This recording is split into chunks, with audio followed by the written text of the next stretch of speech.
Hi, team. Welcome to the show today.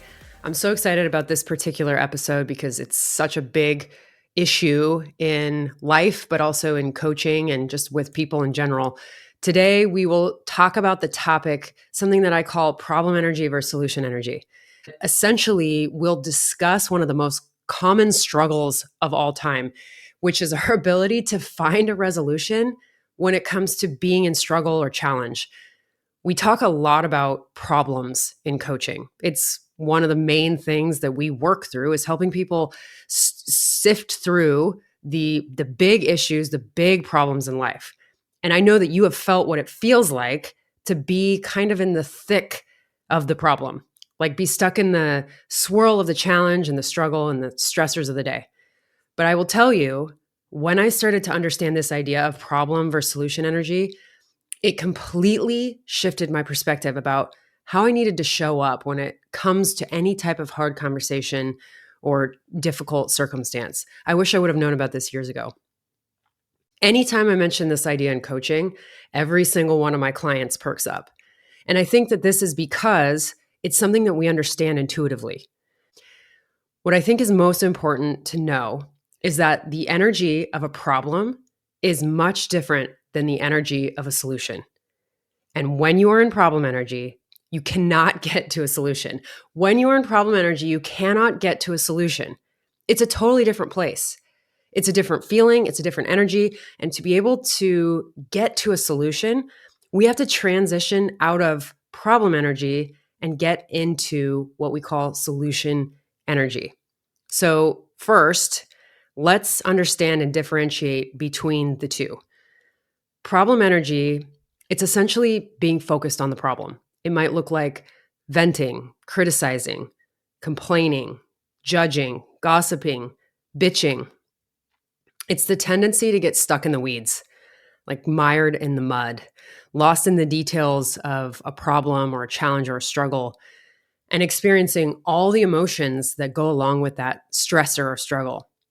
It can be a place where a lot of saboteurs show up. We've talked about saboteurs in the past. We might be in victim mentality here. We might feel the people pleaser or the judge or the perfectionist or the martyr come alive and rear its head. If you don't know anything about saboteurs, go back and listen to the podcast episode where we talked about saboteurs, because this is a very common place where they show up. Interestingly enough, you can actually feel problem energy. And I know you've felt this before. It feels like heaviness or stuckness or stagnation. You really can feel it physically. People might describe it as a tightness in their chest or their stomach or their throat. That's where I often feel it. They might describe it as a headache or pressure behind the eyes. It can feel like a fight or flight response, which is our stress response that causes that rapid heartbeat, sweating, shaky hands, that rise of emotions. You might see someone burst into tears, or their voice might get, loud, or their face gets red. Some of the feelings people might experience in problem energy include anger, frustration, resentment, disappointment, irritability, shame, guilt, apathy, hopelessness. The list goes on and on. Commonly, we might label these emotions as being negative, although I don't think we necessarily need to label them as good or bad. They're just feelings, but that's sort of how we think about them. And if you've ever read anything by David Hawkins, he writes books like Power versus Force and Letting Go. He references how emotions have a frequency, and that frequency can be measured in hertz. And these emotions that I mentioned before, they're all considered to be low frequency. Like the waveform is slower, and therefore they are measured in a lower hertz.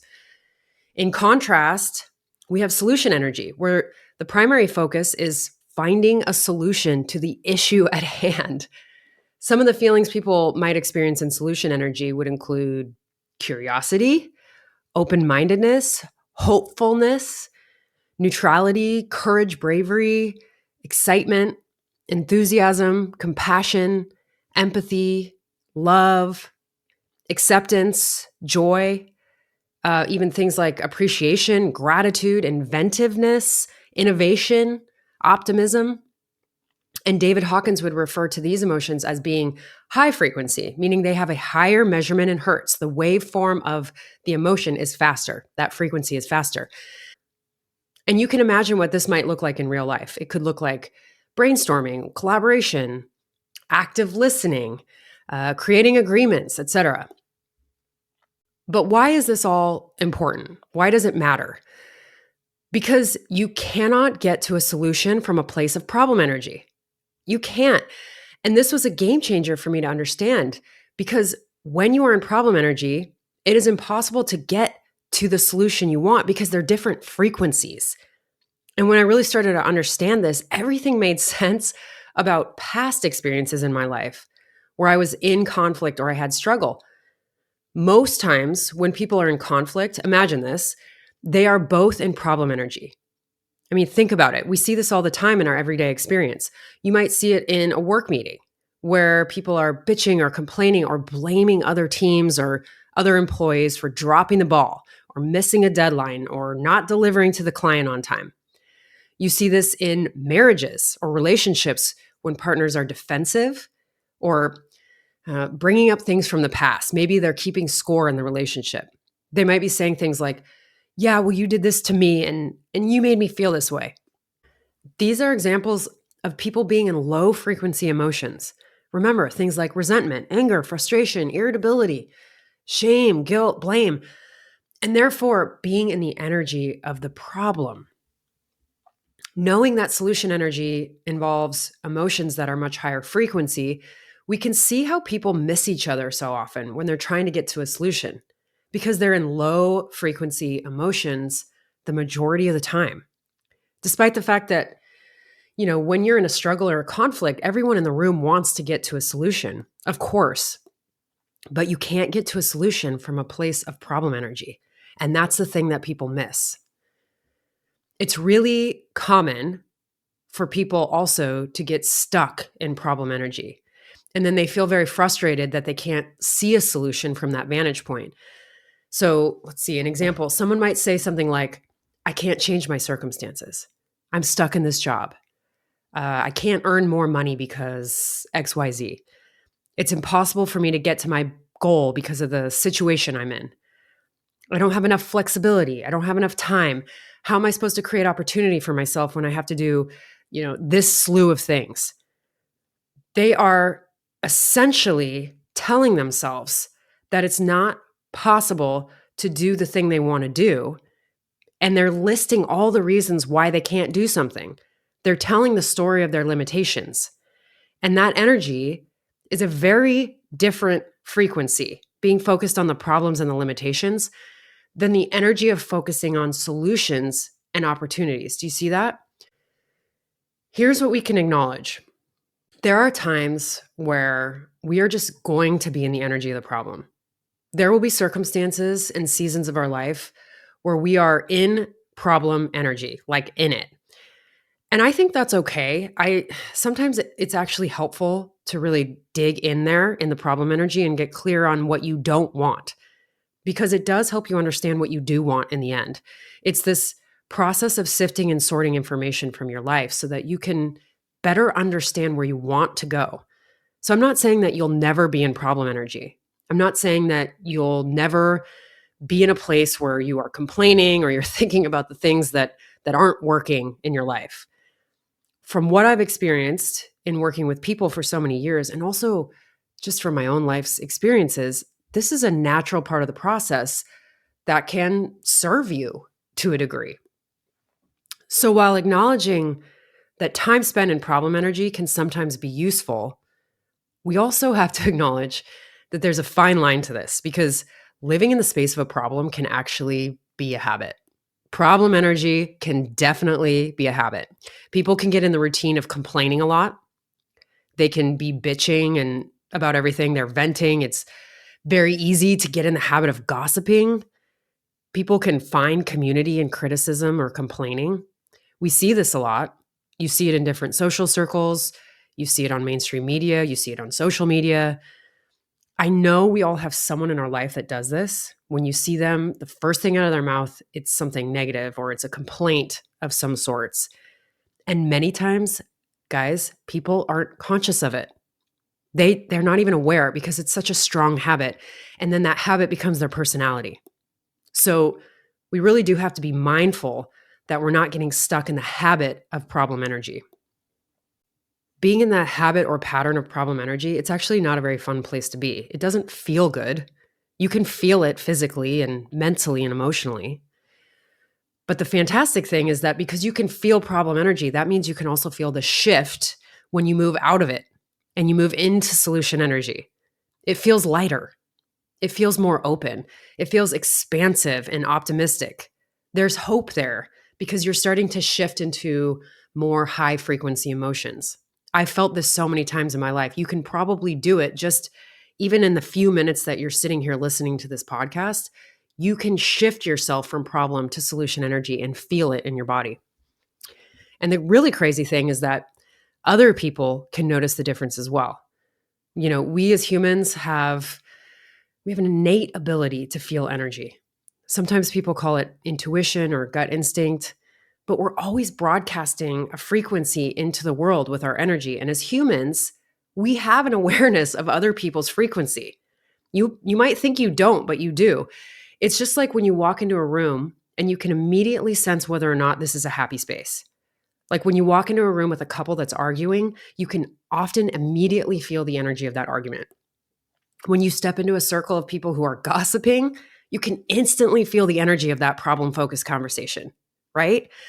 Alternatively, when you walk into a space where you have a bunch of close friends, people who have a lot of love for each other, you instantly feel the emotions and energy of those relationships.